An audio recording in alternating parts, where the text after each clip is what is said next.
Telangana BJP అధ్యక్షుడు రామచంద్రరావు ఈ రోజు కేంద్ర మంత్రి అమిత్ షాతో భేటీ కాబోతున్నారు. తెలంగాణ బీజేపీ అధ్యక్షుడిగా బాధ్యతలు చేపట్టాక తొలిసారి ఢిల్లీకి వచ్చిన రామచంద్రరావు బీసీ రిజర్వేషన్లు, స్థానిక సంస్థల ఎన్నికలతో పాటు బండి సంజయ్, ఈటల రాజేందర్ వ్యవహారంపై అమిత్ షాతో చర్చించనున్నట్లుగా తెలుస్తోంది. రాష్ట్రంలోని తాజా రాజకీయ పరిణామాల గురించి, పార్టీలోని కొత్త కమిటీలపైన రామచంద్రరావు అమిత్ షాకు వివరించనున్నారు. రైట్, ఈ మధ్యకాలంలో తెలంగాణలో బీజేపీకి సంబంధించి కూడా ఆ పార్టీ ఉన్నటువంటి నేతల మధ్య సఖ్యత లేకపోవడం, బహిరంగంగా విమర్శలు చేసుకోవడం మనం చూస్తున్నాం.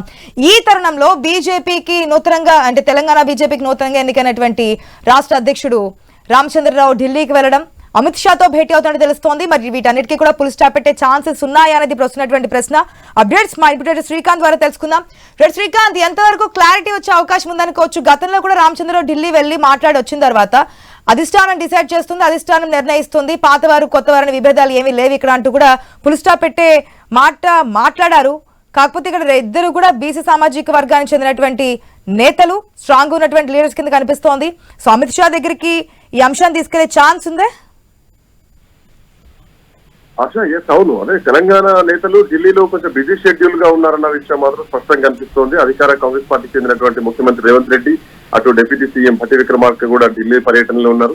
సో మరోవైపు ఇవాళ భారతీయ జనతా పార్టీ, బీజేపీ తెలంగాణ అధ్యక్షుడు రామచంద్రరావు కూడా ఢిల్లీకి రీచ్ అయ్యారు. ఇద్దరి పర్యటనలు కూడా ప్రస్తుతానికి రాజకీయ పరిస్థితుల్లో మాత్రం కీలకంగా మారాయని చెప్పాలి. సో అటు తెలంగాణ ముఖ్యమంత్రి ఢిల్లీ పర్యటనలో భాగంగా ఇవాళ ఏఐసీసీ అధ్యక్షుడు ఖర్గేతో పాటు రాహుల్ గాంధీతో కూడా భేటీ అయ్యి ఈ సమావేశంలో తెలంగాణలో నిర్వహించినటువంటి కులగణనతో పాటు బీసీ రిజర్వేషన్ల బిల్లు పైన అధిష్టానంతో ఆయన చర్చించబోతున్నారు. అలాగే సాయంత్రం ఏఐసీసీ కార్యాలయంలో ఇందిరాభవన్ లో ముఖ్యమంత్రి రేవంత్ రెడ్డి ప్రత్యేకంగా ఒక పవర్ పాయింట్ ప్రెజెంటేషన్ కూడా ఢిల్లీ వేదికగా ఇవ్వనున్నారు. సో వైపు పార్లమెంట్ సెషన్ నడుస్తున్నటువంటి క్రమంలో ఈ రెండు పర్యటనలు కూడా చాలా కీలకంగానే ఉన్నాయి. సో అంటే కాంగ్రెస్ పార్టీలో ఏం జరుగుతుంది పూర్తి సమాచారంతో పాటు అటు తెలంగాణ బీజేపీ విషయం చూసుకుంటే గనక రామచంద్రరావు ఢిల్లీ పర్యటన కూడా కొంత ఆసక్తికరంగా ఉంది. ఇవాళ ఆయన కేంద్ర హోంశాఖ మంత్రి అమిత్ షాతో భేటీ కాబోతున్నారు.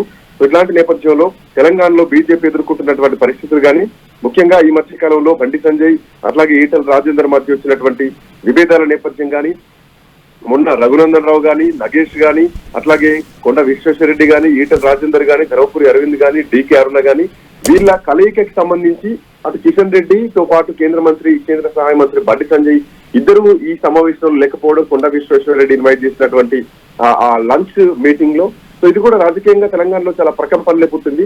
కొత్త పాత అన్నటువంటి సిద్ధాంతాలు తెలంగాణలో ఉన్నాయి కాబట్టి కొత్త నేతలంతా లంచ్కి వచ్చారు, పాత నేతలు మాత్రం రాలేదు.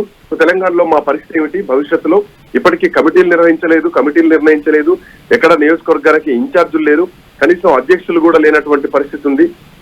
సో ఈ నేపథ్యంలో ఇవన్నిటి అంశాలు కూడా రామచంద్రరావు ఒక నివేదిక రూపంలో ఇప్పటికే నడ్డాను కలిసి ఇవ్వడం జరిగింది. ఆ తర్వాత ఈ రోజు అమిత్ షాతో కూడా కలవబోతున్నారు. సో ఎవరు ఎక్కడ జాతీయ నాయకత్వం కూడా ఎట్లాంటి కామెంట్స్ కూడా చేయొద్దంటూ కూడా ఇప్పటికే రాష్ట్ర నాయకత్వం చెప్పడం జరిగింది. అట్లాగే రాష్ట్రంలో బీజేపీ బలపడేందుకు తీసుకోవాల్సినటువంటి చర్యలు, ఈవెన్ రాజా సింగ్ మొదలు ఈటల రాజేందర్, బండి సంజయ్ వరకు, సో ఈ అంశాల్లో తలెత్తినటువంటి వివాదాలు కానీ, అసంతృప్తి కానీ, వీటి నివారణ కోసమైనా లేదంటే భవిష్యత్ కార్యాచరణ పైన కూడా అమిత్ షాకు రిపోర్ట్ ఇవ్వబోతున్నట్టుగా రామచంద్రరావు పర్యటనలో తెలుస్తోంది. Asha. Right Srikanth, thanks for the update. ఈ రోజు మరి అమిత్ షాతో భేటీ అయిన తర్వాత అయినా ఈ తెలంగాణ బీజేపీ నాయకుల మధ్య ఏదైతే గ్యాప్ ఉందో అదంతా కూడా క్లియర్ అవుతుందేమో, వెయిట్ చేసి చూద్దాం స్థానిక సంస్థల ఎలక్షన్స్ కు ముందు.